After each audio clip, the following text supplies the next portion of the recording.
Yeah. Okay. Well, good morning, councillors, Mayor Tracy and staff, on the last infrastructure meeting of this term, actually. So I'm not sure it's a momentous day, but anyway, that's what it is. So I'd just like to open the meeting with our prayer. Thank you. Heavenly Father, we come to you today asking for your guidance, wisdom and support as we begin this meeting. Help us engage in meaningful discussion. Allow us to grow closer as a team and nurture the bonds of community. Fill us with your grace, Lord God, as we make decisions that will affect the ratepayers, all our citizens, staff and stakeholders of our district. And continue to remind us that all we do here today, all that we accomplish, is for the pursuit of truth, for the greater benefit of our people and the Te Arua. We ask these things in your name. Amen. Thank you. We have one apology from Councillor Naima. Someone would like to move and second, thank you. Mayor Tracy, Councillor Peter. All in favour? Thank you. No staff apologies? No, that's very good, thanks. No public forum that we've been notified of and nobody here, so we'll carry on. Any matters not on the agenda council would like to raise? Or no, thank you very much. Any conflicts of interest in today's meeting? The agenda? No conflicts? Right, we'll just move on to the minutes of the last meeting. Thanks, councillors. Does someone would like to move and second to receive those? Councillor Erin, Councillor Peter, all in favour? Thank you. I'll just flick through those page by page, councillors. Page 3 of my report. Page 4. Page 5. Page 6.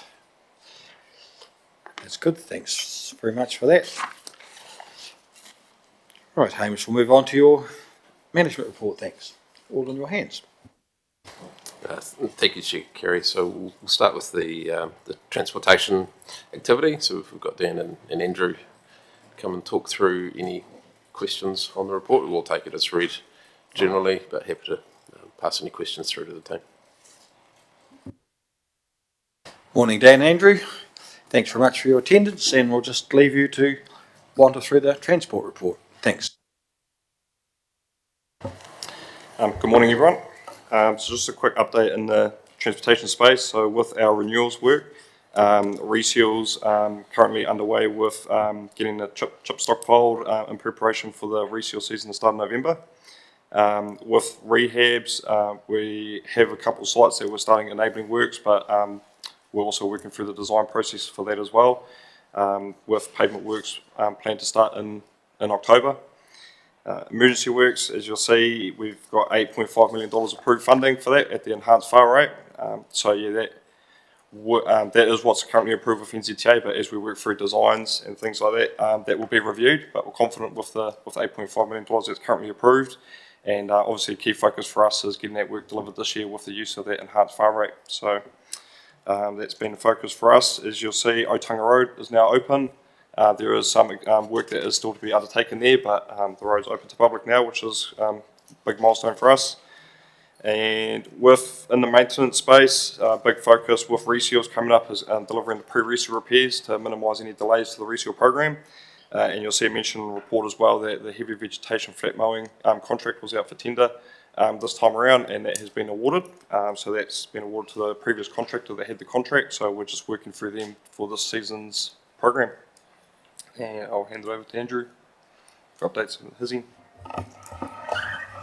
Thanks. So relatively brief. The content is largely, I suppose, from last month's report. There's not much progress in terms of general network management. More so if you have any questions, but just a quick summary of the points I've got is footpath maintenance. We are actively working to get a bit of a program in place for this financial year to manage the expenditure. We are looking to run that the approach, our strategy past the council, essentially.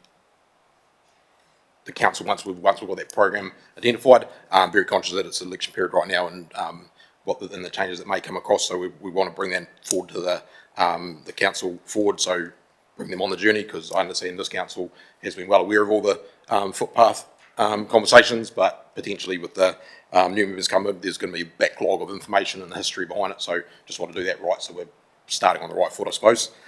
So watch this space with that one. But yeah, we are working on it. We've got a very good plan in place, but just want to strategise with you. And it's just unfortunate when the election period fell on. State highway revocation side of things, I did meet with NZTA with regards to the intersection at the Balance Bridge. They are tentatively in support of what we've got proposed there. They are querying the funding side of it, so I'm having to just do a bit more detail in the design thing to get the cost associated with it. It will be a little bit of a pared back approach from what the vision would be, but it's going to set us up to be able to get that ready for the, the balance, the ferry reserve future plans. And then extending onto that, Lindau Trail work, I have been struggling to get an answer out of Kiwi Rail as expected. I've been actively, emailing over the last month, every week on the dot to try and get a feedback from the person who I've been dealing with. Last week, essentially, and with no response, I went to other people and got a pretty rapid response. So hopefully I get something by the end of next week in that, so we can commit to either the rail reserve option or the on-road option. But once I don't want to commit too heavily to the on-road option, because the preference is to try and get people off the road into the rail reserve, which is the safer option, both walking and cycling. So hopefully next month I get an answer, but essentially we need to, the plan is we want to try and get some work done there before the Christmas period, because we understand with summer coming, there's going to be a bit more use going on with the road and bits and pieces. So with the risk that's associated with that rail overbridge, given while it's still NTTA's road that they're responsible for, we're very well aware that we need to get something moving there quickly from a safety perspective. School speed zone update. So that the consultation for that closes tomorrow. Just a quick summary. I got sent a summary of it just before the meeting. For Ruahine School, all are in support. All the feedback we've got is in support. It looks like we gave three options. One was for extending the current 70 kilometre an hour zone, and then to be able to put the 30 kilometre variable speeds on in between. That has got the most support, with 12 in support, 3 in support for dual signs, which is a digital sign a mechanical sign that flipped back and forth, which had a bit of risk in terms of the ongoing maintenance costs and bits and pieces. So there were 3 for support for that, and then there was 2 for support of returning the permanent zone to 100, but then putting a 50 variable, which is in line with other rural schools, which we're proposing. So it looks like the extending the speed zones and keeping it at a variable 30 will be the outcome there. The Te Kura Kaupapa, so we've got we had 3 options there, which is to extend the full length of Makirikiri to 70 kilometres an hour, which is in between the 270 zones anyway, and then put a variable speed zone of 30 kilometres outside the school. That had 19 in support of it. The beauty of, the benefit of extending the 70 along the full length of the road is we address the little windy bit by the treatment plant, which is a bit of a slow speed zone anyway. There was 7 in support for extending the zone, which is similar to what we're doing for Ruahine, which is pushing the signs out and then putting the 30 variable in between, and then 4 for the dual speed zone, speed sign. The next step for that, now we've got our, options presented, we've got to essentially seek approval from the council to progress with the options, given that we're actually dealing with all the other schools as well. They are all going towards the 30 variable in the townships, and then we're proposing the 50 variables in the rural settlement areas.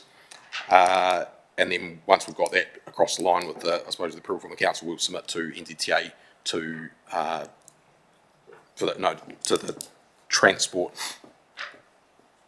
person for approval, essentially, and so similar to what we did last time with when we got their initial interim speed management plan in place.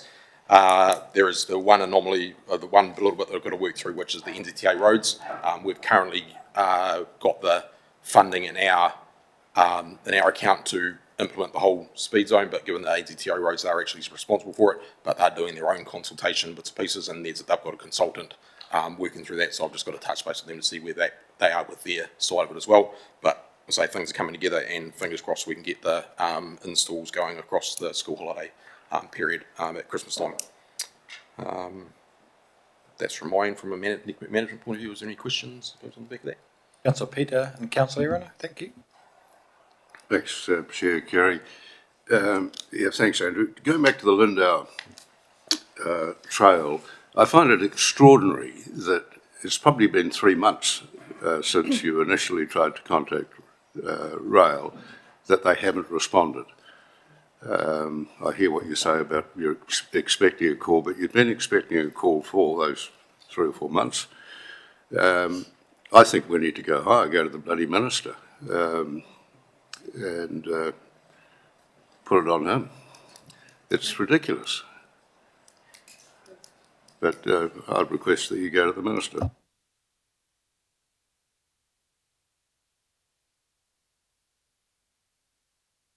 Tracy? Thanks. Through you, Chair Kerry, perhaps before we go to the minister, like this hasn't been raised at the, at the office level, whether the chief executive and myself could actually make contact directly and flag it there first, because I'm not sure who you've been dealing with, but we do have other options to go through regional transport or some of those just before going to the minister. But certainly, if you're not getting a response, come and let us know so that we can action that. Yeah. So the response I got after not receiving a response from the first contact I did go up to the National Corridor Manager. I'm working up the chain, and I would advocate for that as well before it gets in. Yeah. Thank you, Chair Kerry. I see on the doing the basics well and targeting workshop and delivering team the best practices on maintenance. Over the last little while, and I know this is for the next council going forward, has there been any change in the way your guys are working? Because I'm getting shot all the time. Nothing's changed going on about like the Lindau thing. We don't seem to move forward. So we've seen the same thing for 3 years, and I'm getting the same complaints. I can't go out there and supervise any work because that's not my job. But is there anything in the coming, because I know the next council will get the same questions. We got, just the Ruahine School, for example. I had the chap in there the other day, and you've done a great job there, but there's also got he come back in and said why, and I wasn't going to get into that because I don't need to come in.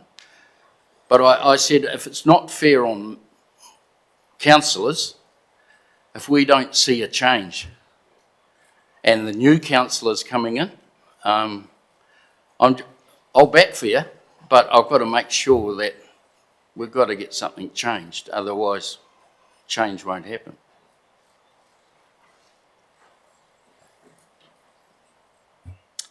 For you, Chair Kerry. So with the focus you talk about last sort of 2-3 years, the reason with the Alliance strategy, as part of our 3-year strategy, we included doing the basics well as part of that strategy, as we are conscious that over the last 2 or 3 years, a big focus has been on Cyclone Gabrielle repairs and really driving improvements in that space and making sure we're getting best bang for buck in that space.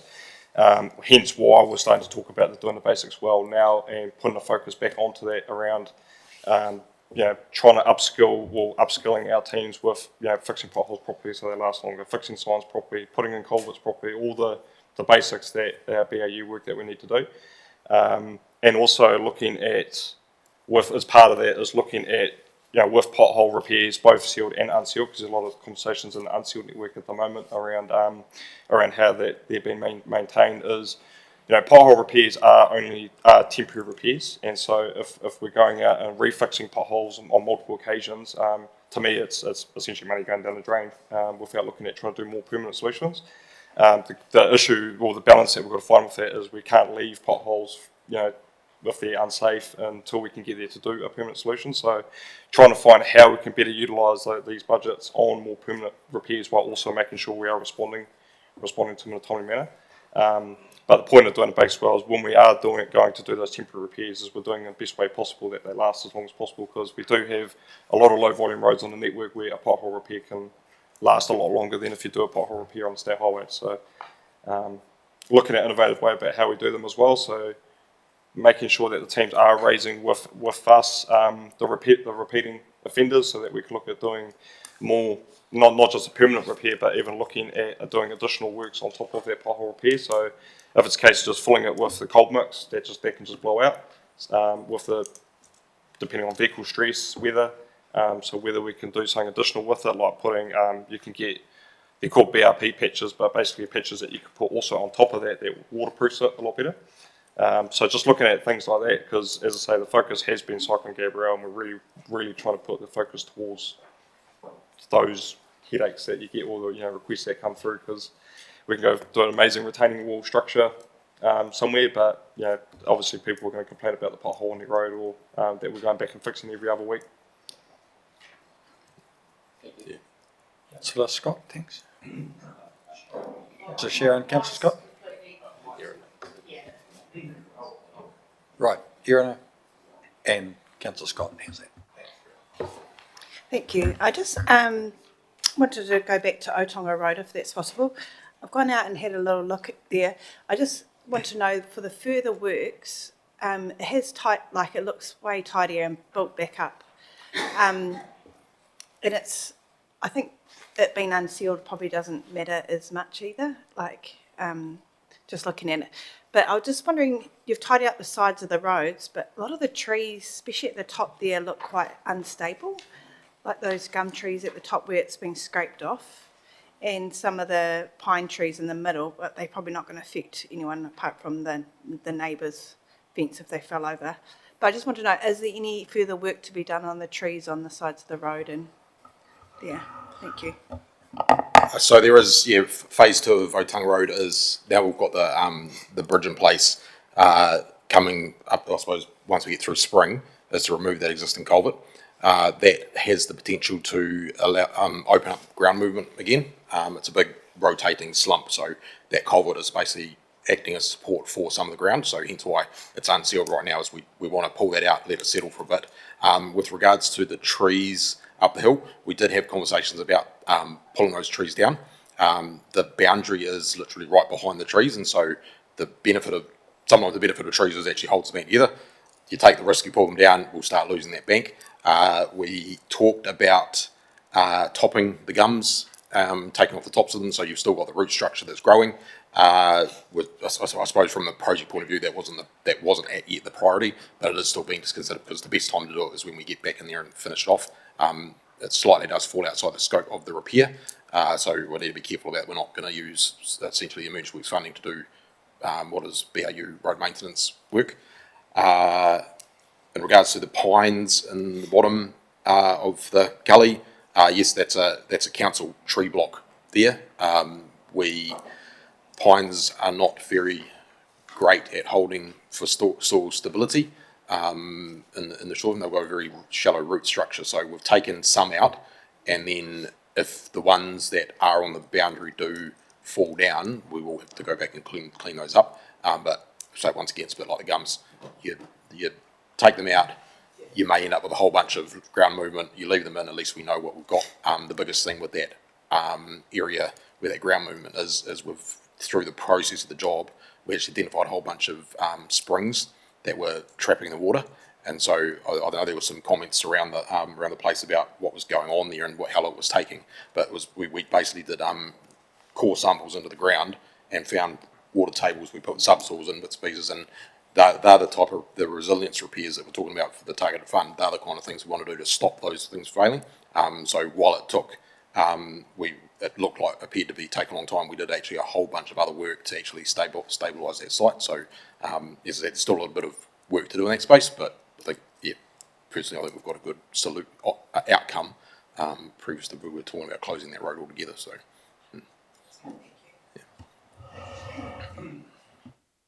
Thanks very much, Mr. Chair.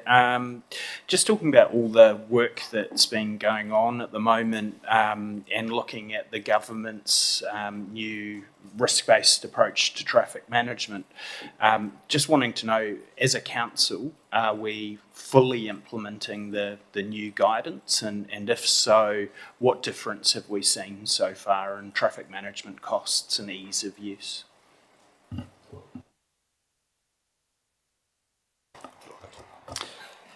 In regards to NZGT10, we haven't implemented NZGT10 yet. We're just currently discussing that at the moment about what that's going to mean in regards to liability of that, what that transition looks like for both us plus third-party contractors. So, we actually spoke last week at a team's principals group meeting about just clarifying what that liability means. Thanks very much. Thanks for that, Dan. Quite keen to get an understanding on what the timelines might be for that, knowing, we talk quite a bit about how much traffic management's costing, but also weighing up the risk, knowing that the Minister's made some pretty strong public comments that councils that aren't getting on board and quickly adapting to the new system will be at risk of loss of funding. So I just want to get your thoughts on that. Yep, through Chikiri. So with the dates that have been set, I believe it's for existing contracts as June 2027, I believe. We are looking, the plan for us is to look at transitioning next financial year, so July 2026. So we are looking at being a year ahead of that, but just still trying to get a good understanding of that liability. But we are, as far as traffic management costs in general goes, whether we're with NZGT10 or the current COPTM, we are looking at ways of improving and trying to minimise that cost, whether it's with either guide. For an example, talking about reseals, I see a massive cost benefit in doing road closures for our reseal sites where we can. Not just for the traffic management costs as well, but the efficiencies you'll gain in operation. I think that'll be quite a significant amount. So the team are currently looking at a resale program for this year. Plus, given it's such a massive program, I think we'll see some massive benefits out of that, and I'll provide updates on how we go in that space. With Rick, our corridor manager reporting onto me, he's working through the process of what implementation looks like. I just want to, the traffic management systems that we implement already are quite low cost. Given what our district is. Yes, there is the occasional back road, country road that what we do is in the current framework is a bit odd and costly. So that they are some things that will get some wins out. But in general, the traffic management you see around, I suppose, the sealed roads and that won't fundamentally change as a result of NGTTM. As Dan mentioned, they're pushing to do more things like road closures. The NZGTTM wasn't developed, it was developed before the directive came from the Ministry of Transport Centre, so it wasn't necessarily there to reduce cost per se, it was to make it safer and put the responsibility on the right people, because under the previous system in COPTM, the responsibility for approving traffic management plans was sat with council, so they essentially took the liability. This shifts it back to the businesses essentially, so they risk assess it. You will see businesses that are very risk averse, risk assessing it up the wazoo and potentially putting in more solutions than what potentially is needed. The Ministry guidance is basically just to challenge us on that essentially. But yeah, we are looking, with the biggest impact, the shift that we're seeing with the NZGTTM is what we do about non-council work that's happening in the road corridor. So that's the grey area that's a little bit of the unknown, and not many small local rural councils have gone to it yet, given that probably 5% of the work that happens on the district is under the council road maintenance contract. It's the shift for internally is not a big change. There's a lot more planning up front that needs to be done, but it's not a fundamental shift in what we do. The biggest question is when we've got the likes of the private contractors going in to do a vehicle entranceway funded by a property developer, they're not the PCBU anymore, where council are only approving it from a corridor access point of view. And that's where the little bit of the uncertainty, even within the people developing NZGTM, haven't been very clear about what happens. So yeah, we want to be, I suppose, the work we're doing with Rick, so Rick's working with Manawatu District Council, Rangituki District Council for their RCAs just to see how they're doing it because they're all going through the same challenges. NZTA have implemented on their state highways, and there's a bit of a cross dynamic going over. But yeah, it's quite an interesting journey that's going through with the talk to reduce cost. On the flip side of this other system is not necessarily fundamentally designed to reduce costs. Yeah. Thanks, Dan. Councillor Sharon? Chair Kerry, I have a question related to the report plus a question that I fielded at a community meeting last week, Andrew and Dan. So on page 13 of the report, you've given us a breakdown of the proposed pavement rehab program as we look forward to the next year. Can I just ask, because I'm trying to get a handle on, I know you've got the numbers, you know, where those particular parts of the road are, but in particular the Weber Road and the Route 52 sections, I mean, it's, you know, it's quite a significant length of rehab we're trying to do there. Can you tell me, is that part of the Weber to Pongaroa, or have we not got up to that corner yet? I'm trying to understand when we start working on the windy part after Weber, you've turned on to Pongaroa Road. Is there a combination going in there where you're going to actually start to redo the pavement? Because I know you've probably fielded some questions around that. Through Chair Kerry. So the Route 52 109 rehabilitations on this, that's south of Pongaroa. Oh, right. It's good. Relatively, so where does 93 finish? 93 Yep. finishes at Pongaroa, isn't it? So yeah, it's 10 kilometres south of Pongaroa. Fantastic. Which is a very narrow, Yep. tiny, windy little bit of road. Both sides have been, one side has been treated and it's got big, wide 6.5 metre carriageway, and then the other side's relatively wide anyway because it's in the flat terrain. This is the little bit in the middle, which is a very complex site, given that it's a bit like the Route 52 work we did up on the 63 section. It's unstable banks, not much room. I know where you are now. Yeah. And that we don't have the funding to do what we have done on the, for example, on the 63 section up north of Weber. In regards to the bit in between Pongaroa, Weber and Pongaroa, Yeah. as far as I remember looking at the list, there was nothing flagged in the Forward Works program for rehabilitations in that area, but that program is still, that is constantly under revision, Yep. so it may pop up. What was the other one? Oh, that little chunk of Weber Road, there's about half a K there. So that little section is a site that's been under speed restriction for a number of years now. Thank you. The reason that's been in that space for that long is we always struggled to get approval from NZTA to rehabilitate it. Yeah. Essentially, it's got about that much of chip Stripped seal on it. You've stripped it, that part. And the direction was it didn't flag from a financial side of things. We struggle to get it approved for rehabilitation, but we get it approved for a reset all the time. But adding seal to it adds to the problem. And we know within 2 years we're back, so it's been held off, and now we're just going to bite the bullet and rip the whole lot up and lay it down again. So That is fantastic news, thank you.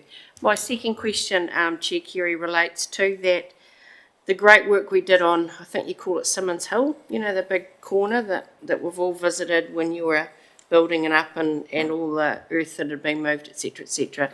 I fielded a question at Pongaroa last week regarding the Canberra, not going out of town, but coming into town.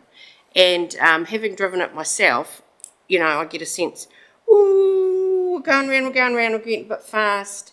So my question is, because the person who asked the question was getting quite passionate about, does your team, you know, get engineered designs on the Canberra, etc., etc. I said, I'm sure that was all okay, but the question I have is, A, have you had any feedback from any of the trucking firms about coming from out of town in around that Canberra? And if so, the only suggestions were made to me was about, is there a plan to put a barrier on the other side, because it's a pretty big drop down into and or one of those signs that you sometimes see where the trucks tilt. I don't know whether it's a signage. I know you can't change the camber now. It's been designed that way, but there is quite a significant difference. Going out, it's fantastic. Coming in, if you've got a bit of a speed on, it is possible to drift across and over. So is there any more work being planned? That's ultimately the question, Chair Kerry, is it a done deal now, or is there still work to do? Thank you. With regards to the geometric design and the camber, so yes, they do. There is a design process to go through to select what the camber is. That obviously that site that goes through every single design when they do it. In regards to Weber Road, the way it works is basically you design a corner for a certain operating speed, and in that where the proximity for that corner is without knowing the exact numbers. For example, it might have been designed, it had to have a design speed for 80 kilometres an hour. Whereas if people are travelling at 100 kilometres an hour, that you will feel that sway going on. And the reason for that design speed is if you go to 100 kilometres an hour, we're potentially going to be another 10 metres into the bank for earthworks. In terms of the safety side of it, I believe Wilson Duff has completed the safety report for it. I'll have casting my mind back, we had a meeting about a whole bunch of sites about a month ago, and I do believe there was conversation around guardrail and bits and pieces on that outside edge. If not, it was a chevron to indicate the speed that it's supposed to be operating. So, yeah, yeah. I wasn't able to assure this very passionate community member that the work had been completed. So, I've gone along the same lines that what you were saying is that I'm sure there'll be some sort of safety signage or something put in. So thank you for that clarification. Essentially, for the chevron side of things, that can only be, their speed can only be assessed once. You've got indicative what you think it's going to be, but essentially what goes out is you get in a ute and you drive it at a certain speed, and it's got a bubble gauge that sets the speed, and so you do the calculation back from it. So it's only available to be able to do it once you've sealed it. But yeah, I believe there was a chevron going in there. Please. Thanks. Councillors, if I just go 3.1 to 3.6, which is transportation, any further questions? No, that's great. Thanks so much for that, Dan and Andrew. We'll much appreciated as always, and we're in good hands, I'm sure. So we'll move on to item 4, Three Waters. Thanks, Hamish. Oh, sorry. Welcome, Mike. Councillor Peter, sorry. Kerry, unfortunately, the hearing aids at home today, but with only one mic on that desk, what tends to happen is with two people sitting there, the mic sits in the middle and it becomes useless. Right. They should either bring it over in front of themselves and speak into it, or have two mics there, if that could be arranged. Right, good. Thanks. We'll just get Mike to pull over. Did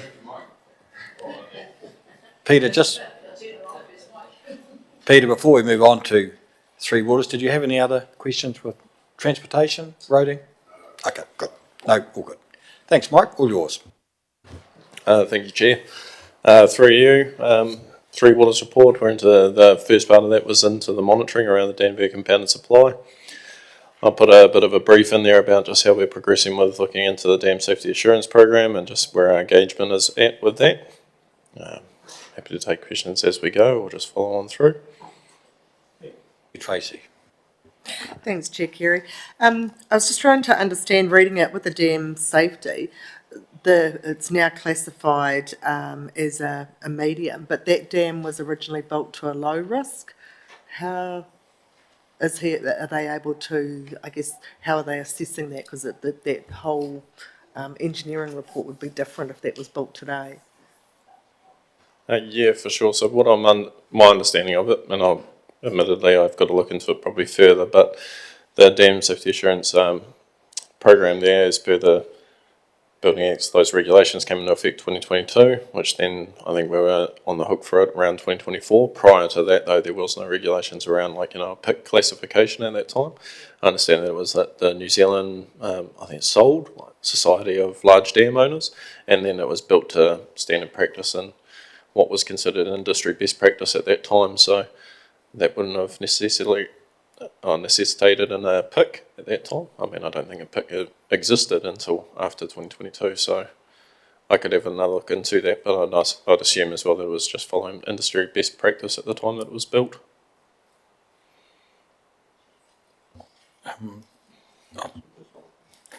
Dan, oh, sorry, Mike. I just might just ask a question further than that, because Metrace and I had a discussion. It popped out of an article that surfaced from Rangatiki regarding the 2 dams there. So we had a discussion about it from some discussions we had with this. So I just want to ask, though, originally our dam was at a low risk, but the Tonkin and Taylor report indicated it was in the left-hand column was major, but we ended up with medium. It was medium or high, and we're medium, which was okay. And then Dam Watch did a peer review of that report. But what I want to ask, that was in 2024. So we had, and that's perhaps to Hamish, we had to lodge that with Horizons under the new regs, and I wanted to know if Horizons had accepted that without change. They've accepted our calculation, the engineer's report, and I guess that probably was accepted maybe September 24, and then we have 2 years, I think, Hamish, is 2 years to do a dam safety assurance plan after that date, and then yearly inspections up to 5. But I was really wanting to know that that Horizons had accepted our the engineering report we had to do, and it was accepted and dated. That's the main question I had, really. We had to do that assessment, and it had to be done by engineers, which is Tonkin Taylor, and then I remember from memory, we had Dam Watch peer reviewed it for some reason. But just want to know that Horizons has got it, did stamp it, and now we're underway we've got 2 years to do that dam safety assurance plan. That's sort of Oh, thank you. I can certainly check in with Horizons. That's the next port of call. The first one was to just get a proposal as to see how much this sort of dam safety assurance program would actually cost and see what we're up for, and whether or not we had any other recommendations based on our long-term monitoring program. So that's where we've been at the moment. I suppose, though, from my point with the impound for getting into this for the last 8 months, has been the case of just trying to make sure that we're on the way within pathway for resilience. We've got a monitoring program in place, and that we're working towards those. This sort of comes out as the next logical step to make sure. We've already done the emergency management plan for it. Now it's just the idea is to firm up this dam safety assurance program and what that requirement is. So yeah, the next step will be to contact Horizons and have a chat with them, so I can confirm that, or I can try and find the documentation. But thanks, Michael. Me, Tracy. Thanks, Chair Kerry. And I guess that's where I was thinking, we've got such a lot of information around the dam from Tonkin and Taylor and reports, and we've got, monitoring programs in place.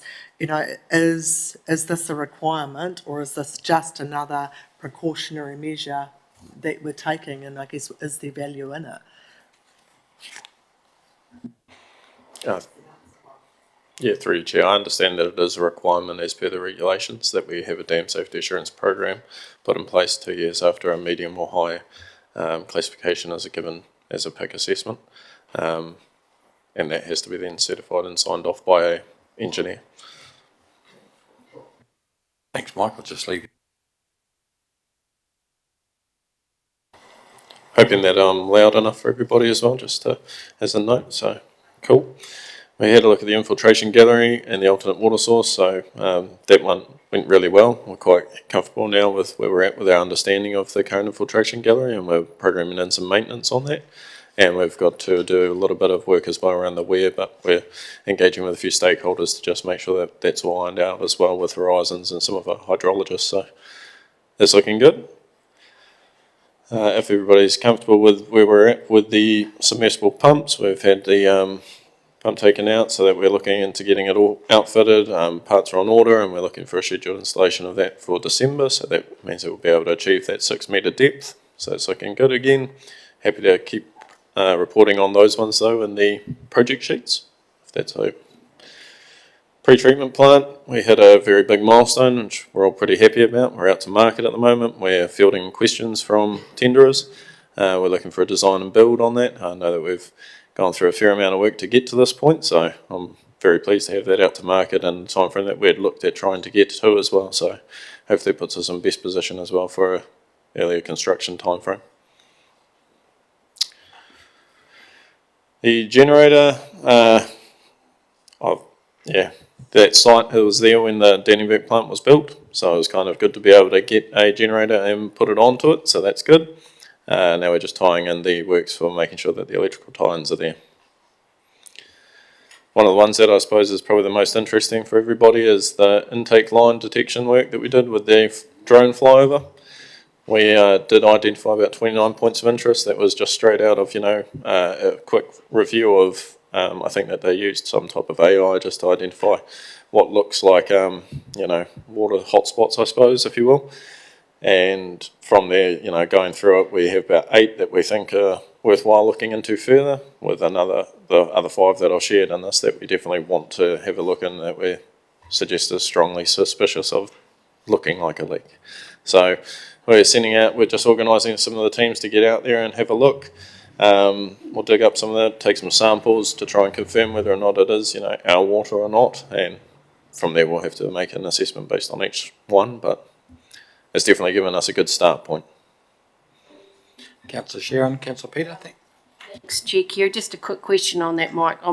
Were you surprised at the number, A, and B, given that you've identified there's probably about 8 that you really want to have a good dig around, what's the timeline on you doing that? So A, were you surprised at the number of 29? And B, when are you going to dig around and sort out those 9? Thank you. Was I surprised by the number? No, but then I also wasn't I didn't really have an expectation on the number that I was looking for. I was more just hoping that we found something, and if we did, that would necessitate an investigation. These ones here that we want to get into, I mean, the team is still, stretched. We've only got a couple of operators that can go do this with meter reading going on at the moment, and a few other lines of work that we need to also react to. It's just about scheduling it in, really, and then getting the samples out, test it, and then each one, again, will end up having its own timeline. I mean, they're at different depths, so different areas. Some of them, as you can see there, have around a junction, so that could be different as well, and depending on the pipe size, the type, say what's found, it will all factor in too. Clarify then, when you're digging around, you're going to be trying to establish, is it our water or someone else's? Is that what I heard you say, Mike? So for that, we can do a bit of a sample test, and depending on where it is in the line, we can either test for, say, like chlorine residuals, or we could look for, just to confirm that it is ours. Councillor Peter, Councillor Scott, thank you. Thanks, Kerry. Mike, just for my own edification, how does the camera show up the water leaks as yellow? What's the process? Never actually considered what the process is for those thermal cameras to be able to contrast it in that way. I can find a better answer for you on that. I think I did provide some of it in the initial ones on these about how the camera did work, but thermal just shows up. So Peter may give you an expert opinion. Thank you, Peter. Sorry? Another Peter might be able to help you.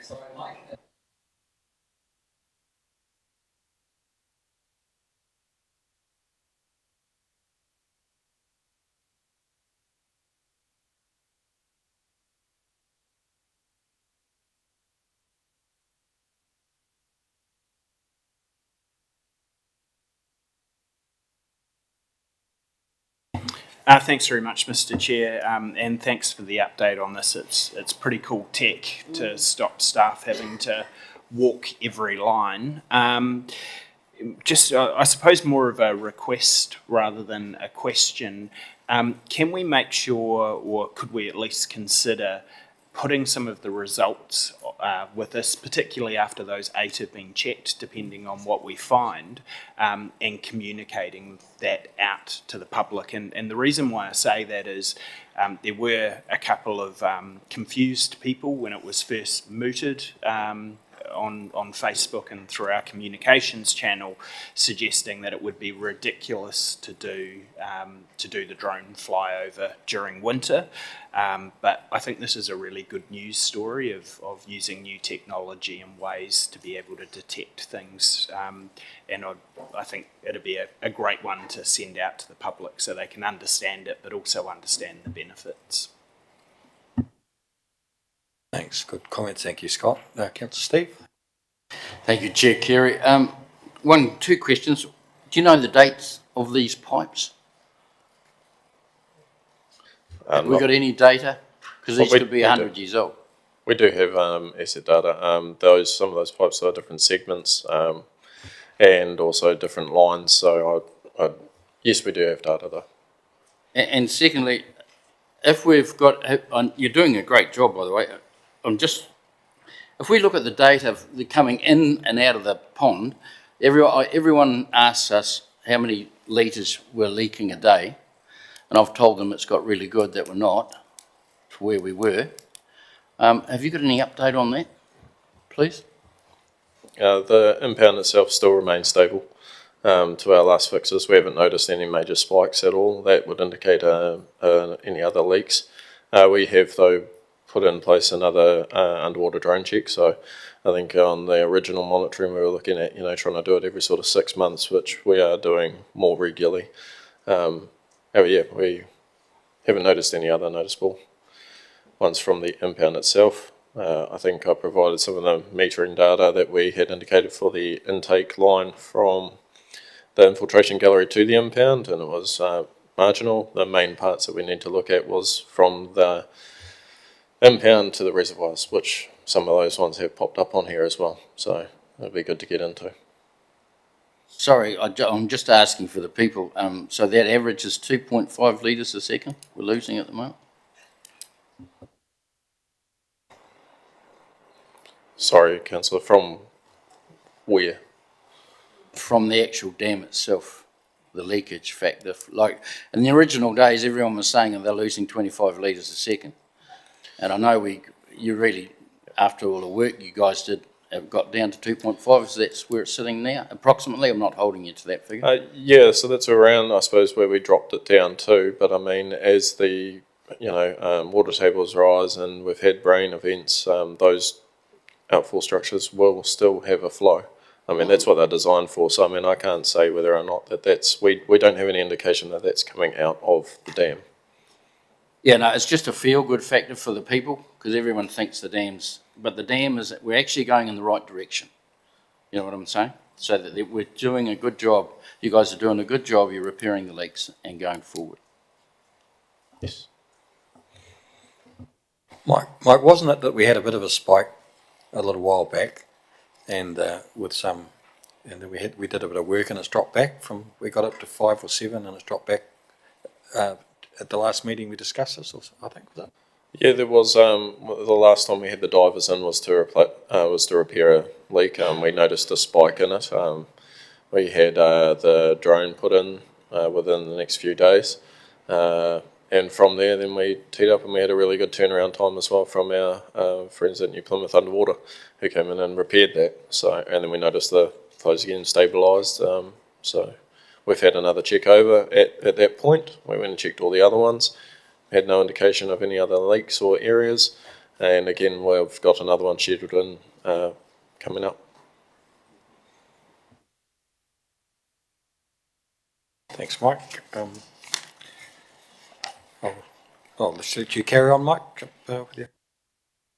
Thank you, Chair. I should probably note as well, actually, we do have, I've reached out to the schools and provided some of them with that notice that we are doing it. Had to realign a couple of pieces because I forgot about school holidays, so don't tell my wife, but that's all right. The next part after that, we got into it. So they've been happy enough to look at making sure some of their students can come out and attend, and the team are looking at making sure they can be included and have a little look around of the kit. So it's another piece.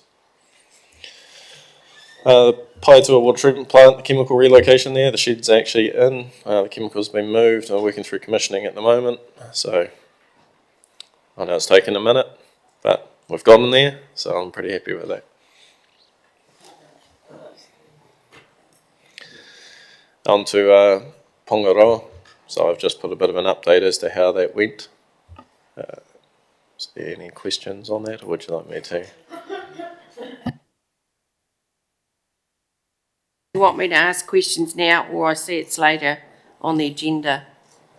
Mayor Tracy's got a question, so if you want to perhaps chat now, then shall we? I'm happy wherever you whatever want you to like. ask them. Well, I mean, I do appreciate the detail you've placed here, Mike, around the diagram that you've provided where the sets of tanks are and what happened at each of those. I guess there was some concern when it was happening as to who was doing what and how they were doing it. But that's probably where my question for the future lies is you know, in the term that I've been here for the last 6 years, it's been pretty much Waka Waka Road treatment plant, that's ours. Peter will tell me, you worry about this, Sharon. The other stuff is hands off. That's dealt with by the rural water supply team that we support. I'm just a little concerned that, is that the way it should be in the future? And I think there is a discussion to be had with the community, with what we know is coming with local water done well. Is there an opportunity to rethink the scheme out there? And I'll let it sit there because I don't think it's appropriate for us to discuss what that might look like without the community involvement. I noticed their AGM is coming up maybe next week, the following week, and I don't know whether there is a council rep going to go to that. I know that historically Peter and I've occasionally turned up just to wave the flag, but so I'm going to let that sit on the table. I appreciate this detail here because there was more to those disruptions that you've highlighted here now that I wasn't aware of, and I really appreciate that little diagram that you've done. I haven't quite seen it that way, so I think the fact that your team, Mike, is getting their head around what actually exists out there and being able to identify where the faults are lying, I appreciate that happening. I think there is another step we need to take, and that is for the future, and that is to involve the community. So with your discretion, Chair Kerry, I'll let that one sit unless you've got anything. Thanks. And I agree, you know, entirely. Their line wasn't ours, and now I'm under the new understanding that at some point that was taken over, and we ended up with 8 water treatment plants where we had always had 7 previously. But I think we need a greater understanding and certainly a meeting with the community to both understand and talk through local water done well, but understand the changes in the tank system, because we're now, you know, we've consistently run out of water in that township 3 times, what that process is, and I think that there's more households totally relying on the supply water and not with the tanks. So I don't think we've quite got that complete understanding, whereas a meeting out there might just help us get that level of information flowing a bit further, but it does seem to be the same properties. So my final one is that we've had no further complaints received around flow or water in Pongaroa since. Councillor Peter, Councillor Mike, thanks. Thanks, Chair Kerry. Can I ask, I'm not sure who to address this to, are those on the Pongaroa waterline rated for water supply?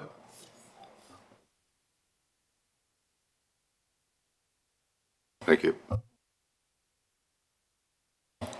Mike, is there no requirement for those Pongaroa to have water tanks on? A very interesting discussion that revolves around our previously consulted on bylaw and to where we're going to go with the bylaw discussion. So at this current stage, I understand it is not.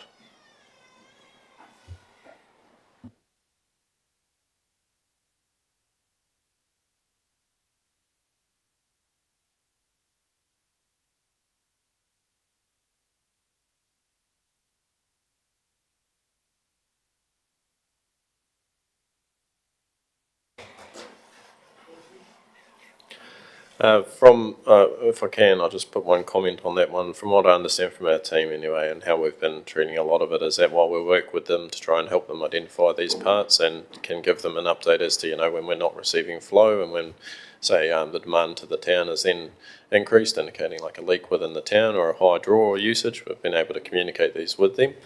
Our understanding is we are primarily responsible for the treatment side of it, so we can only treat what we get, and we can only issue out orders to the point before the tanks are empty as well. So our part in that scheme, I think, is worthwhile of a longer term discussion.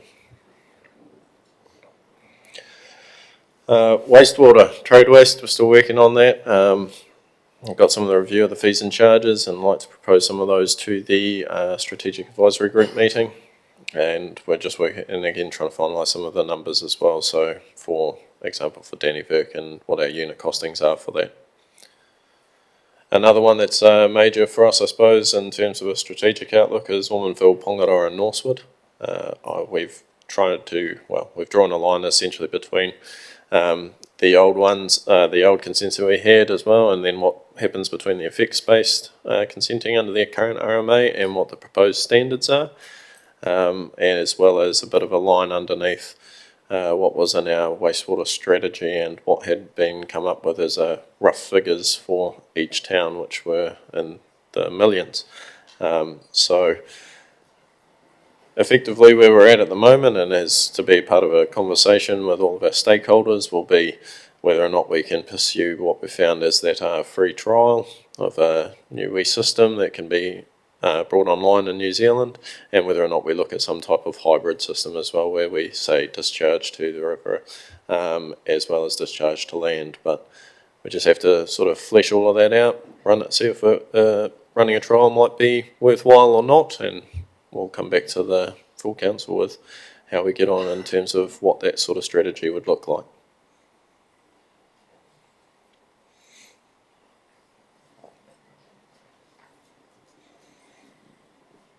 Cool. Moving on to the stormwater, getting very close now as well with a bunch of our concepts. In particular around that was around Paeatua as well as some of the ones around Woodville. We're scheduling in some of the stuff around Woodville, and we have finalised some of our engineers' estimates anyway for the stormwater, and we're just looking at making sure that they're all fit for purpose as well, and hopefully we can schedule those in within this financial year. Councillor Scott, thanks. Thanks very much, Mr. Chair. Could you just give a little bit more information as to what's being planned or what work is being undertaken on that, please, Mike? So some of it being that the stormwater part touches on like roading assets as well. We've had quite a bit of engagement with Andrew and co, and that's been around Turumia in Paeatua, as well as the installation of a pump station as well at the end of the Huxley Street. How that sort of works and where it goes and the flows, we've had to calculate, multiple different scenarios and different, yearly flooding events and how that would look, and just to make sure, again, making sure that we're not just going to move the problem to one area of the town to another. I think we've satisfied ourselves with those. Now we just need to present it to the strategic group and make sure that everybody else is happy with it in terms of stakeholders and schedule them in. So I'm looking forward to getting those ones across the line. Thanks very much, Mike. And is that likely to reduce the risk in Pahiatua, particularly with the Huxley Street drain, with the works that you're planning or you're modelling? Yes.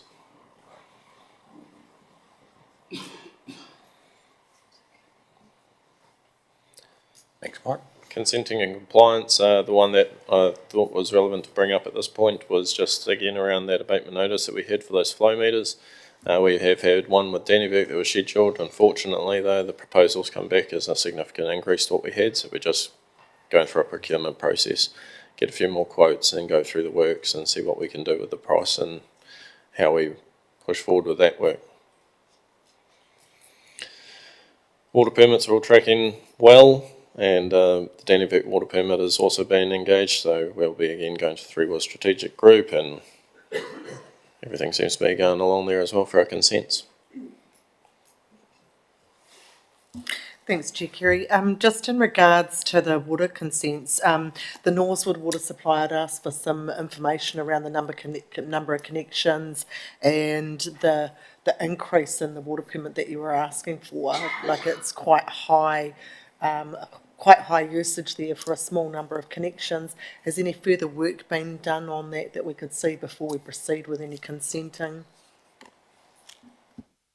Yes, absolutely. I'll make sure that we present some of that stuff before we proceed with full submission of the consent. We have had some of the environmental effects being done, and we've seen nothing on that. One of the other parts that we're looking into, as well as the bore itself, and just doing a bit of an investigation into the bore as well. So we're getting a proposal on that. So there's a bit more work to be done there. I guess my question is, do we understand exactly who's on the supply and what's causing that high usage? Because Norsewood is saying where they actually are required to have tanks and it's not a sole supply. Yes, and I suppose it would be quite hard to identify a single high user without universal water metering, but we'll still do some of the calculations as to the demand of the town as well. Thanks, Kerry. Mike, some time ago we discussed, it may not have been in this term, may have been a prior term, what to do with regard to Norsewood Water, given the unreliability of the bore.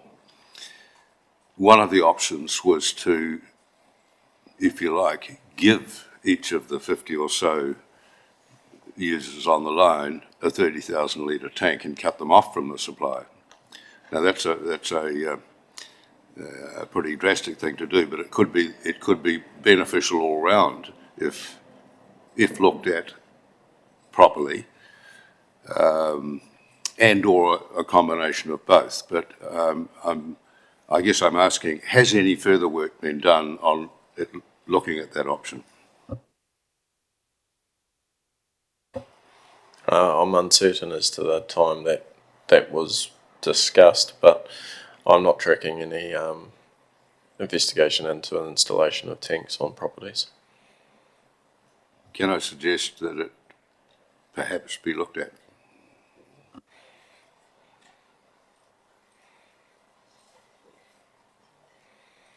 I think that suggestion might best be made in another forum, Councillor Peter. It was talked about beyond 3 years, actually back in year 5 or 6 looking back, but I think there could be something for a new council to look at maybe.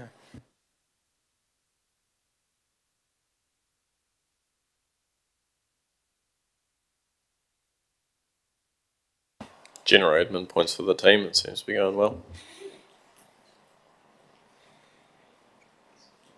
Our water treatment cadet operator has proven to be a really good fit to the team so far. We've managed to send out one of our other water treatment operator, took a period of a couple of weeks leave, was able to step up and help out, and with a couple of others jumping in to support, we've been able to facilitate that, so that's good. We do have, with the help of Taranaki Alliance as well, looking at our overseas candidate as well, coming in for the qualified water treatment operator. So we're just working through some of that as well. Other than that, with everybody sort of back on deck, effectively, and the asset information that we've had already is now currently flowing in. We've got somebody to start inserting a lot of that data in terms of the componentisation of the plants. Our above ground asset tie-ins, everything sort of seemingly is going to put us in a really good position again for continuing on some of this delivery. So I think we're well postured. Thanks, Mike. We do know that the water area has been a bit stressful the last 3 to 6 months, hasn't it, for sure? So, but we do appreciate everyone's hard work in that area. If no more questions, Councillor in the water, we'll better keep moving on to solid waste. Thanks very much, Mike. Hamish and Joe. Oh, thanks.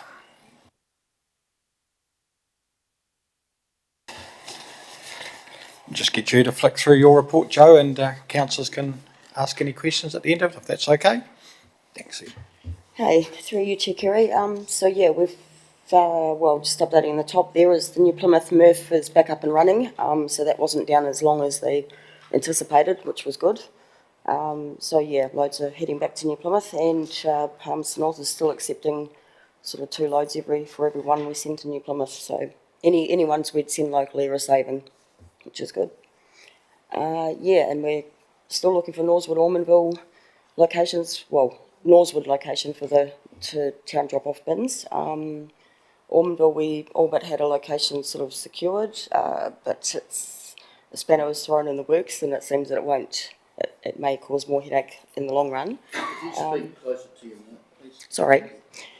Yeah, so we're at a bit of a stranglehold with the town drop-off bins at this stage for Norsewood and Ormondville. And yeah, we're gearing up to roll out curbside servicing for up there.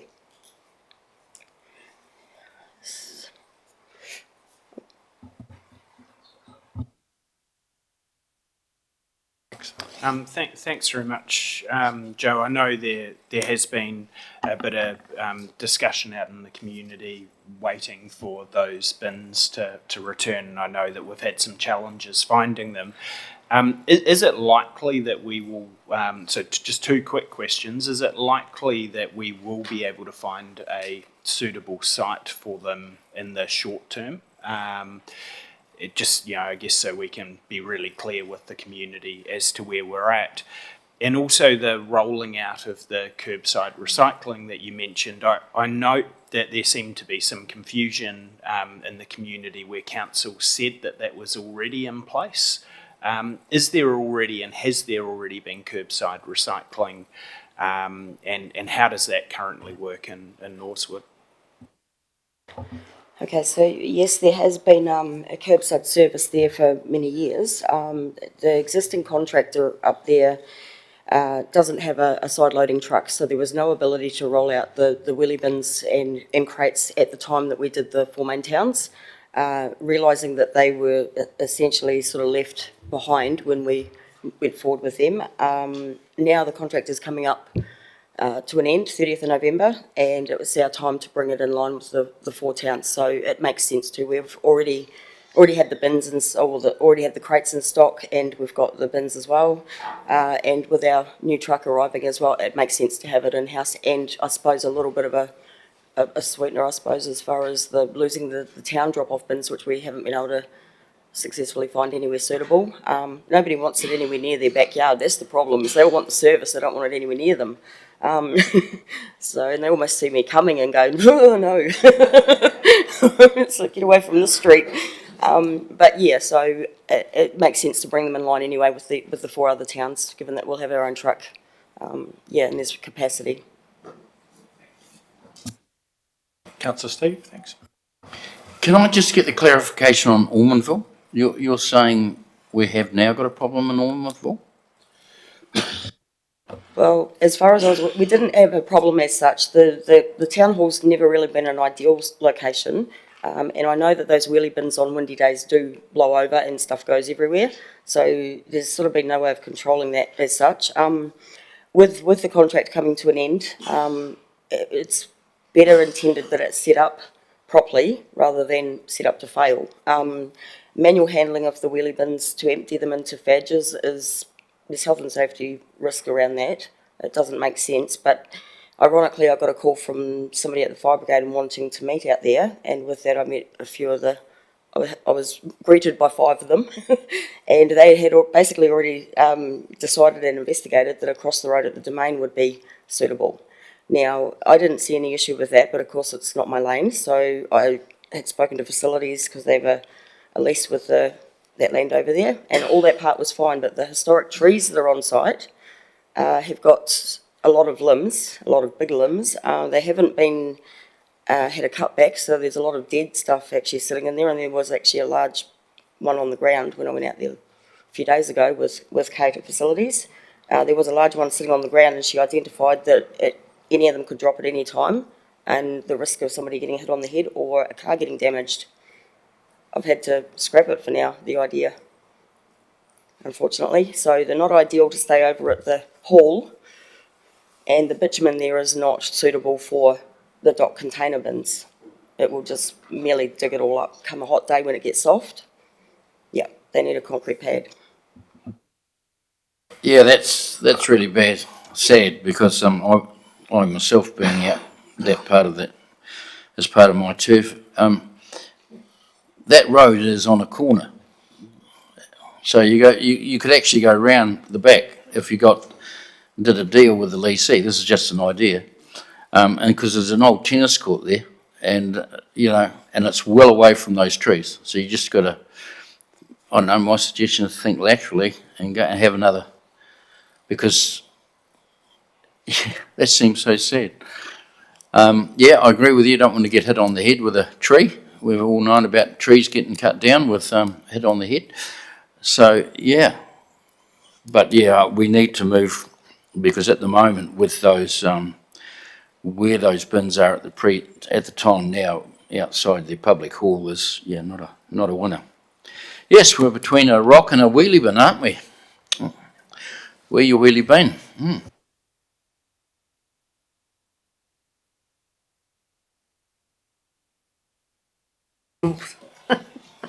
Thank you, Chair Kerry. It's not mentioned here, Joe, but certainly on behalf of those of us that use the transfer station out there and the recycling area, the transformation that you and the team have put into that area, the fencing is fantastic, and the cleanliness around those bins and the attention that your team are paying, I'd just like to publicly commend.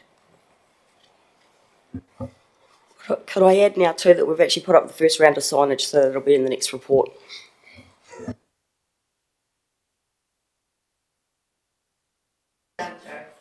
Thanks, Councillor Sharon. Councillor Thanks. Joe, I know we talked during the long-term plan around potentially having a free a day using the Ministry for the Environment funds to do that. Are you progressing with that? I've been waiting to hear from you about that. We've literally not had the capacity to we've got it on our radar, and it is in the back of my mind that you're going to corner me one day. I actually said that a couple of days ago, so I'm going to run into Mayor Tracy. She's going to ask me again. It's 100% on the radar, and I've got a plan in my mind on how we can do it, independent to the transfer station, so that we don't have people trying to drop off before or after the day. But yeah, we just haven't had the capacity within my team to do it. Yeah, as it is, we're taking care of the Northwood-Ormondville rollout as well, rather than engaging externally and having the trials and tributes I had last time. Thanks very much, Joe. Any more questions for that? Thanks. All good as usual. Thank you very much, Joe. Councillor, if there's no more questions, I'll ask for a move and a seconder to receive the infrastructure report. Councillor Sharon, thank you, and Councillor Mike, all in favour? No. Carried. Thanks, everybody. If we can pop on to emergency management. Thank you, Peter. Sorry to keep you waiting a little while. Peter,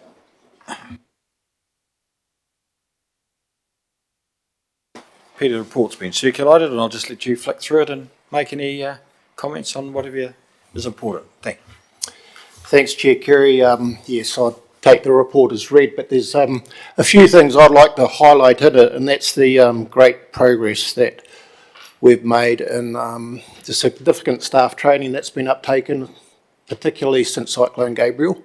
There's been a huge amount of staff that have now gone through formal training, and we do have some of the highest percentages in our region for our trained staff, 96% at the foundation level, which is a 4-hour course, and then 85% at the 2-day intermediate level. So that's quite an achievement, and there's more booked onto those courses.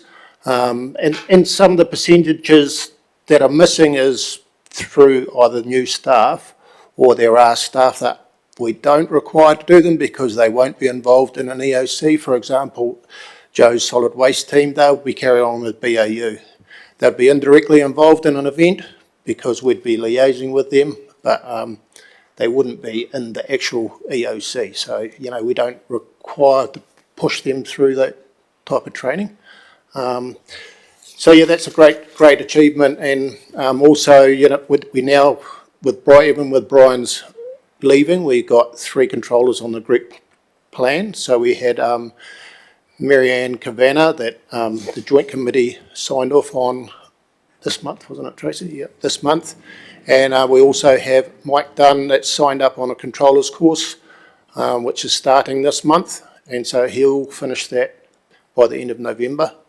And we have another staff member that will sign up on another controllers course next year. So there's lots of stuff still happening. So as far as operational capability goes in-house, we're in a good place, but it's continual work in progress. Also, another highlight to me is being able to equip our community hubs and marae with essential equipment that they can use should we have an event. Before Cyclone Gabriel, a lot of them had hardly anything, and now all 13 community hubs have something, and all of them will be able to operate should the power go off, because they have generators or other sources or alternative sources of power and cooking. And that's all achievable through the recovery funding that we've managed and lucky enough to get out of the government. What happens next time on recovery, we don't know, because, you know, the government's indicating that maybe there may not be that money available next time. We don't know, but we were lucky enough to make use of the recovery money we got. And I'd just like to highlight, and I know we presented the final recovery report, but the amount of effort that the recovery team put in that 2.5 years. We had some staff went straight, they were involved in the response, went straight into recovery, spent many hours and weeks and months in recovery, and then we had other new staff members come in, and there's a huge amount of achievement there, and a lot of different people were involved, community members. Mayor Tracy was involved, staff members obviously, iwi were involved. There's significant achievement done there, and I think just take my hats off to them for doing that. Thanks very much for that, Peter. We'll just flip a few questions, Peter, so I'll go left, Mayor Tracy, and then Councillor. Thanks, Chair Kerry. I just wanted to check if I could. My understanding with Brian was that James Single was also going through the controllers course because he'd previously been one. Is that next year, or that's currently now, or it's another staff member? James will be the staff member that I mentioned that will be signing up next year. He's just capacity issues at the moment, so but he'll sign up in the new year. Yep. Councillor Steve, did you have a question? Yeah, I'd just like to say great job, well done to all your team, because we were to see the difference in now, it's amazing. I'm happy to move the report too, by the way. Got a couple of questions yet, so we'll just let Councillor Scott, Councillor Sharon. Oh, sorry, Sharon and Mike, thanks. Yep. Thanks, Chair Kerry. Peter, I've said it to you offline, but I do want to acknowledge what I see as a huge difference from prior to Gabriel, and the efforts that the team have put into to change that level of resilience. The passion and interest in civil defence in Akatio and Pongaroa is just whoomp. And I think that speaks to the comment you made about the recovery team and their willingness to get out there and get connected with those communities and provide a solution that works for them, not just take an envelope and say, this is all we're going to give you, work with it. You've actually modified based on the needs. So huge kudos to that, but also the framework and the training that you've been able to put across. It's a huge jigsaw puzzle you've managed to take from that to actually piece together. So thank you very much and congratulations. Councillor Mike. Peter, a number of people have already said what I was going to say, but great job. I would like to see there's 13 communities that have been set up. Our job will be to make sure that when people leave, that a shoulder is tapped, so there's a resilience built in there for the next 20, 50 years. Thank you. Yeah, thank you, councillors, for those comments. Much appreciated, and totally agree, councillor Long. That's the mission, is keeping that momentum going. Like I was saying to Councillor Wards before the meeting, that we're humans and life carries on, and unless something happens, we forget about stuff because we're carrying on with our own lives. And the hard part is to keep that momentum going if we don't have another event. And I know before Cyclone Gabriel, it was hard to try and get some interest out there. And since before Cyclone Gabriel, we only had 6 groups. Now we've got 13. And those groups have come to us, putting their hands up, wanting to do it. So you're dead right. But it's a team effort, and with the support of you as councillors out in the community as well, we need to do it as a team. So, and just one last comment. I'd just like to thank the current council for the support that you've given emergency management.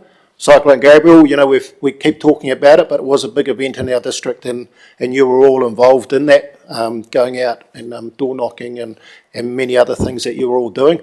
So I'd just like to thank you all for that support in your term that you're just completing. Thanks very much for that, Peter. Obviously you've achieved a lot, and the councillors are very appreciative. I'd have to say personally, after that rather harrowing and scary presentation we had from the CEO of NIWA last meeting, I think we're happy to see the level of this, because I've thought a lot about that presentation since, actually, and yeah. So Peter, you keep at it, for sure. Councillor Steve has moved to report in a second, are there? Councillor Mike, all in favour? Good. Thanks so much, Peter. Thank you.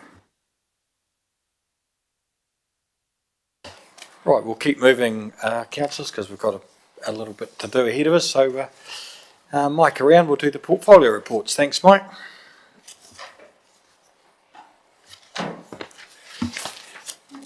I'll just let you lead that, Michael, and then councillors can pop their hands up as we go. Thanks. Cool. Thank you, Chair. I suppose from the portfolio status as a whole, I think the only comment that I'd like to make quickly anyway is that from the last few years I've been able to do this, and as well with the all the fancy colours for the graphs. One thing that stands out is that we've moved quicker this year with moving everything from initiation and all that indicated planning straight into delivery. It's definitely moving a lot faster, which I'm very pleased to see. I think that shows a lot of the work that's gone into resourcing over this time. I'm not tracking any major risks in that area either, so if I get into project updates, one of the things to highlight, I suppose, in those one-liners is that the fencing applied to a wastewater treatment plant's been done, and the fencing on the back end of that. I know that was one of the ones that was raised on a site visit a while ago, so that's all been done, so Dave's done a good job there. General updates on those ones as well. Woodville wetlands and the reservoirs are all tracking in line with the Danenberg reservoir. The wetlands are still going through some of that modelling, but the designs are underway. I think you've all actually seen the air disc aerator at Ponds and Paiatua, so that's operating well. We reported on that last. Talk about the generator. Any other ones there? And to the one-liners, is there any other ones?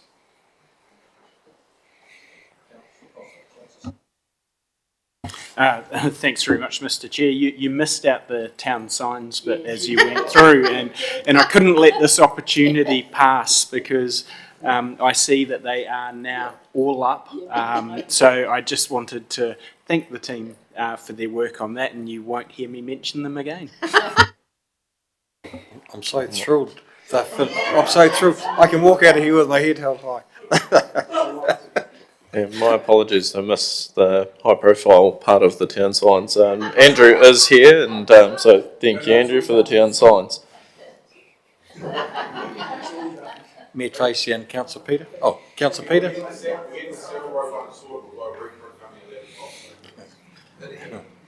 Councillor Peter. Thanks, Kerry.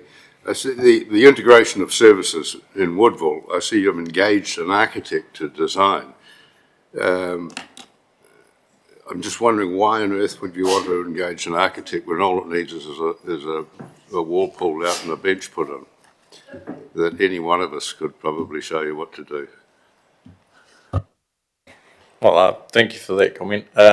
Probably engaged is probably actually quite strong at the moment. We are looking to engage somebody to draw up some of those designs and to accommodate the overall space. There are some supporting structures in there that will need to be factored into the design, and there are some other areas in there that do need to maintain their integrity as well. So, do want to have those designs done up in a way that I suppose covers us off on all of our safety and design. What do you expect to pay the architect? What's the budget?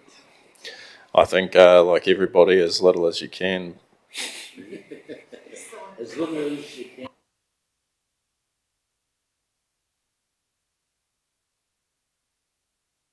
I couldn't give you an actual estimate on the proposal at this stage. We do have to get a couple.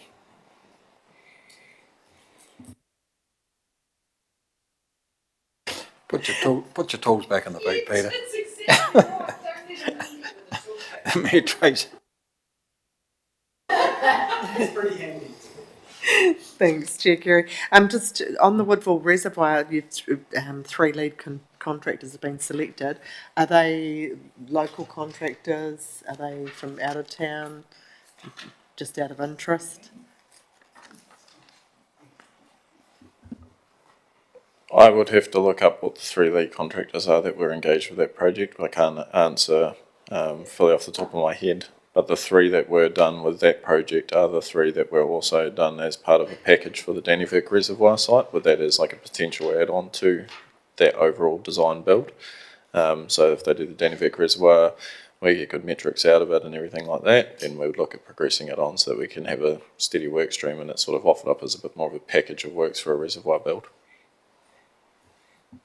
Thanks. And the other one is the Pahiatua Way Bridge. That's still listed in there as scoping, but I have also flagged the risk with that with the Chair of Audit and Risk, just around putting that piece of equipment into a site that, you know, has some potential issues around safety. Through you, Chair Kerry. So I guess the key for that whole project is that we're installing the weighbridge in the right location without investing a whole lot of money in a site that isn't appropriate. So we just make sure that we make that decision fully informed where we go to next, rather than spending money in a location that isn't appropriate. For example, to get the power to make that system work in that location will cost us $200,000 or $300,000.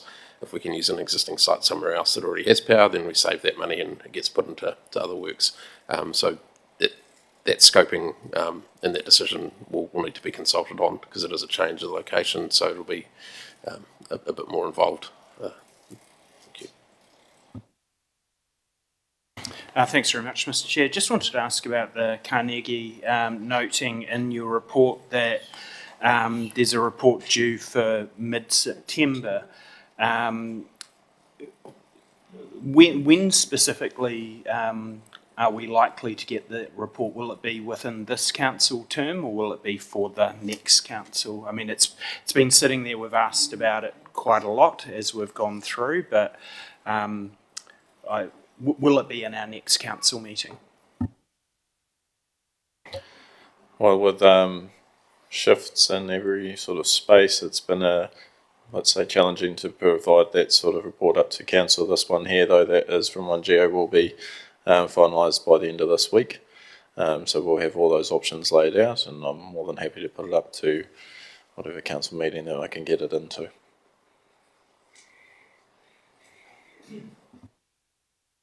Thanks very much, Mr. Chair. Can I just double check? I mean, my understanding is that a decision in a council resolution on this was made before this council term. I know we've been waiting kind of this term for the information, but there's already a resolution for what will be happening with it. Is the view that that resolution might be brought back for reconsideration? I'm just trying to understand where that delay might be. So through your chair, the resolution that we have had previously and have been operating under was for either a full demolition or a partial demolition of a heritage building. Unfortunately, for a consent application for a demolition of a heritage building, you need to have filled into the consent what we intend to put there or do with the site.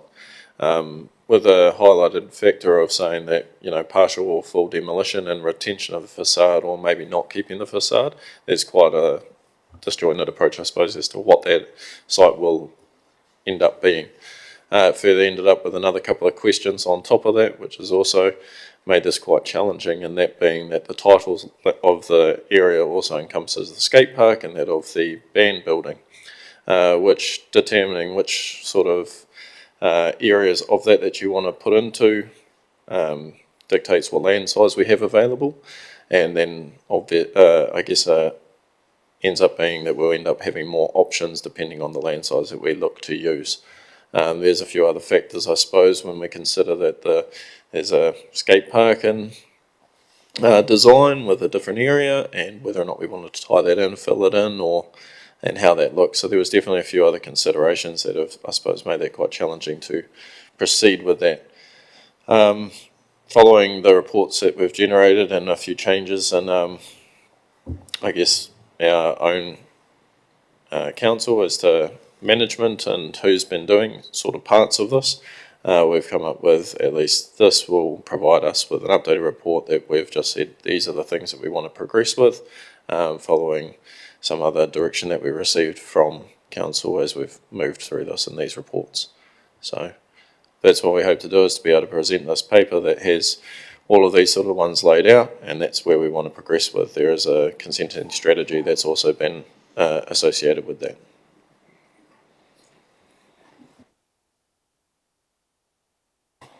Thanks, Mike. It's certainly been sitting around for a while, but we'll look forward to that next meeting, perhaps. Mayor Tracy.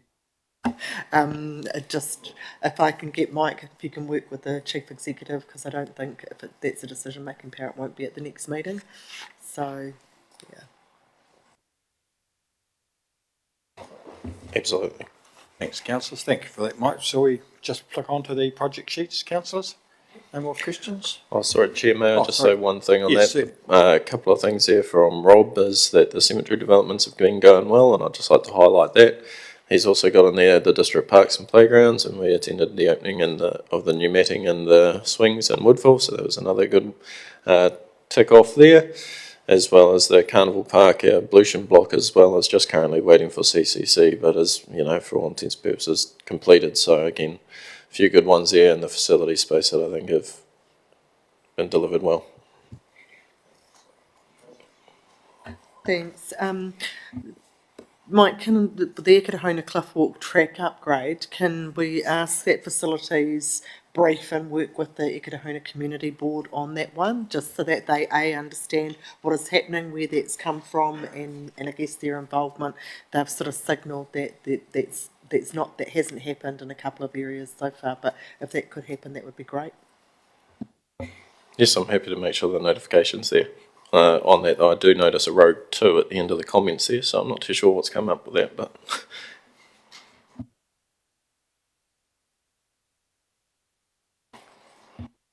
Might have been it, Mike. Thanks, Mayor Tracy. If there's no more matters there, we might just move on to the project sheets, as we're just running a little bit short of time. I'll just flick through them, and if anyone has got any questions, put your hands up. I hope I'm in order here, councillors. Three Waters infrastructure enhancement. Dannevirke impound supply pre-treatment.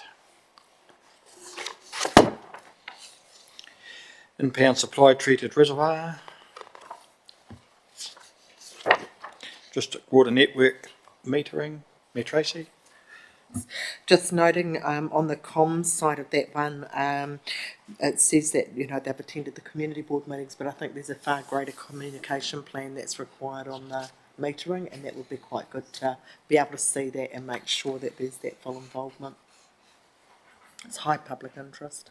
Thanks, Mayor Tracy. I haven't been at all these meetings, but there certainly has been popping up a bit during your election process, hasn't it?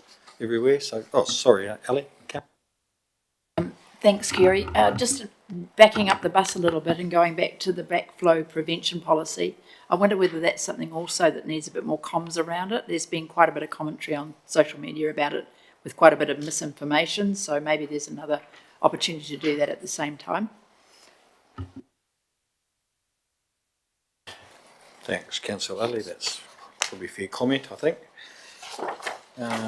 Where were we? Universal metering, Paitua pool, Paitua wastewater wetland development, Paitua wastewater treatment plant upgrade, telemetry and SCADA upgrade, wastewater, sorry. Apologies, I'll back up the bus. Mayor Sorry, Tracy. just a quick one on the telemetry and SCADA. One of the key things, so this is working in conjunction with the other councils, those systems will work smoothly together. I just note that you've got licensing costs have been confirmed and TDC are going to proceed with that, but is that the same systems that those other councils are running? I'm happy to confirm.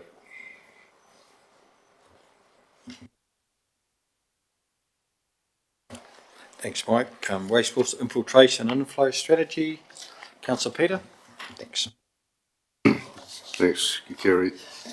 Mike, yeah, with this, I see that essentially they're going to replace the manhole covers, and that's sort of the end of the project. How does a manhole cover stop the I&I in Ekatahuna?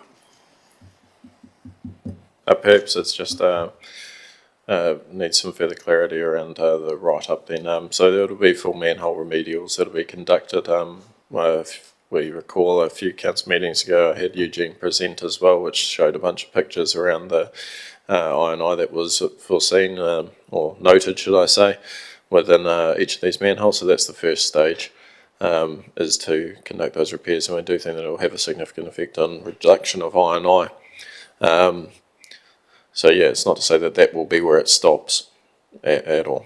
There is a fair amount of other work to be done. We have just met with another a provider of a pressured system, and we're just seeing what other options that we have rather than just redoing the whole line, or installation of a pressured system as well or not. And I'd like to look at doing some of those in terms of a phased approach and part with our renewals of the network, and we'll move from there.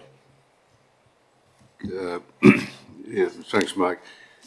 So the work done to date, have you identified some or a lot of the I&I, where it's coming in, where it's coming from,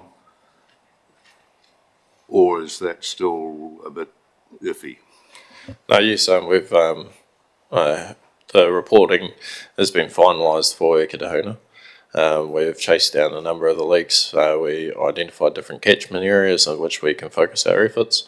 The manholes is one of the ones that's just, they need to be done. And then from there, we've got different catchment areas that we've identified and subsectioned out that we'll look to plan in for either renewals or not. And by me saying not is whether or not we can look at a different type of system, and we've got to weigh that up against the capital cost as well of either moving to a different system, perhaps even looking at changing those sections into a stormwater network or not, as well as then what kind of reduction in I&I that would have at our treatment plant end, and what kind of reduction that effect would have on then the cost of an overall project upgrade to the Ekatahuna treatment plant. So there's a few other parts there that are moving, but I would say that yes, we've identified a lot within Ekatahuna, and the next ones will be to move from town to town as well to do the similar investigation. So it certainly doesn't stop there. It will be another one that we have to have a look at, Woodville and Paitua and everywhere else. Thanks, Mike. Thanks so much, Mike. If there's no more questions, We'll have a mover and seconder for Mike's report. Councillor Steve, Councillor Peter, all in favour? Against? None. Carried. Thanks very much, Mike, for your very informative and detailed report. Certainly plenty going on, isn't there? And yeah, it's just putting it lightly. Thanks very much. Right, sorry, a little bit delayed, councillors, but there was quite a bit in that for people to question. I don't want to say too much, but it is my last meeting here today, and I just wanted to say, and on behalf of Councillor Stevie, our deputy, it's been a privilege for me to work with some of you for 6 years and everyone here for the last 3. There's been a lot of challenges, a lot of debate, and a lot of decisions made. I just thought about, I won't go with it, but there's been a fair bit of work through this committee, and looking ahead, it's not going to ease off for a little while, but I just want to say it's been a privilege, but I just respect there's been quite strong debate and there's been different points of view, but I just respect the way we've all handled it and dealt with each other, and I bring the staff into that too, because they've been a part of this, and I think this committee, or this group, the council through here, has achieved a lot, starting with COVID through to State Highway 52, Gabriel, water, Te Ahu, Aturanga, right until now, and until the significant amount of work that's still going on with Mike and his team and Hamish. So just a little farewell. Thanks for everyone, and I'll probably miss it a little bit, but not entirely. So best wishes all you who are running for council, and I know you've been pretty busy doing that. So on that, we'll sign off and close the meeting. Thanks very much.